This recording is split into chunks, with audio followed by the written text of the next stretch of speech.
Hello बच्चों, let's read this question. So this question says, what is force? Explain the four effects of a forces. आपको क्या बताना है? आपको force के यहाँ पर इफेक्ट ही बताना है, ठीक है।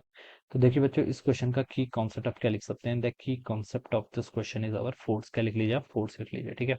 फोर्स क्या हो जाएगा इस क्वेश्चन का? अपने यहाँ पर से की कॉन्सेप्ट हो जाएगा, ठीक है। तो देखिए बच्चों, फोर्स है क्या? पहले तो हम बताना है कि व्हाट इज फोर्स, ठीक है।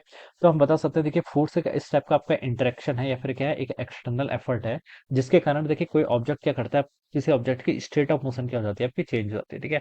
फोर्स के देखिए इफेक्ट होते हैं, क्या होते हैं? पुश और पुल, ठीक है। हम इसको ऐसे बोलते हैं, एनी काइंड ऑफ पुश और pull which can change the state of the motion of an object. क्या करता है? किसी ऑब्जेक्ट की स्टेट ऑफ मोशन को क्या कर लेता है? चेंज कर देता है, ठीक है। तो हम लिख सकते हैं कि force force force is the force is the क्या लिख सकते हैं? What is force? Force is the external agent. क्या लिख सकते हैं? Force is the external agent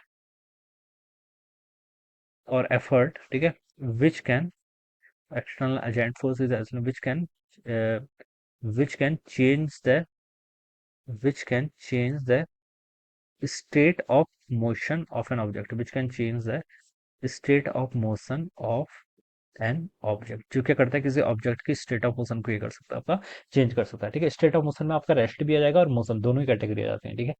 force is an external agent which can change the state of motion of an object, ठीक है। State of motion of an object, इसको भी change कर सकता है, ठीक है। और क्या लिख सकते हैं? It can also change the shape and size. Also it can also change, अगर कोई आपकी नॉन रिजिड बॉडी है तो in that case it can also change the shape and size, ठीक है। ये क्या कर सकता है? आपका शेप एंड साइज को भी क्या कर सकता है?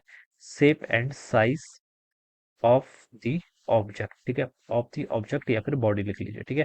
तो ये हो जाएगा, this is the definition of the force. एक हो जाएगी आपकी फोर्स की डेफिनेशन हो जाएगी। हमें बताना है, देखिए फोर इफेक्ट क्या क्या होंगे फोर्स के कारण, ठीक है। तो ये फोर्स होता है क्या? फोर्स का वैसे लिखते हैं, फोर्स होता है आपका मास टाइम्स एक्सेलेरेशन के इक्वल, ठीक है। मैथमेटिकली अगर मैं इसको इंटरप्रेट करूँ, एक्सेलेरेशन क्या होगा? आपकी वेक्टर क्वांटिटी है, तो बच्चों इसका मतलब इसके पास क्या होगा? मैग्नीट्यूड भी होगा, एज वेल एज क्या होगा? आपका डायरेक्शन भी होगा, ठीक है। एक्सेलरेशन का मतलब है चेंज ऑफ वेलोसिटी, ठीक है।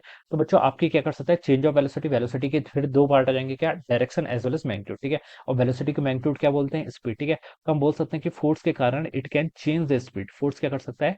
Force can change the speed. ये क्या कर सकता है? आपकी स्पीड को चेंज कर सकता है। It can change the direction of motion. क्या लिख सकते हैं?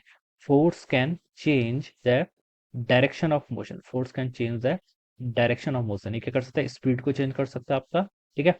डायरेक्शन ऑफ मोशन को भी चेंज कर सकता है फोर्स, ठीक है। और क्या क्या लिख सकते हैं बच्चों? ये it can change the shape and size, ठीक है। ये आपकी डायरेक्शन ऑफ मोशन को चेंज कर सकता है। और कोई ऑब्जेक्ट अगर आपका देखिए इनिशियली क्या है? रेस्ट पर है, ठीक है। कोई ऑब्जेक्ट क्या रेस्ट पर है, ठीक है। Then the force can set this object into motion. किस पर? आपका रेस्ट से मोशन पर ला सकता है। ये आपकी स्टेट की चेंज करना है, ठीक है। रेस्ट से मोशन पर ला सकता है, या फिर कोई ऑब्जेक्ट आपका मोशन पे है, ठीक है, उसको क्या ला सकता है? आपका रेस्ट पे ला सकता है, ठीक है। तो ये आपकी क्या कर सकता है? स्टेट ऑफ मोशन को भी क्या कर सकता है? आपका चेंज कर सकता है, ठीक है। स्पीड चेंज कर सकता है, डायरेक्शन ऑफ मोशन चेंज कर सकता है, ठीक है। और रेस्ट से किसी ऑब्जेक्ट को मोशन पर ला सकता है, मोशन से रेस्ट पे ला सकता है। और फोर्थ देखिए हम लिख सकते हैं कि सेप को चेंज कर सकता है, ठीक है। सेप कैन चेंज, ठीक है। फोर्स के कारण क्या हो सकता है? आपका सेप चेंज हो सकता है, ठीक है। So these are the four effects of the forces. ये क्या जाएंगे आपके? चार इफेक्ट लिख लिए आपने किसके? फोर्सेस के, alright. So this would be the answer of this question. So I hope you are understood this concept. All the best and thank you so much.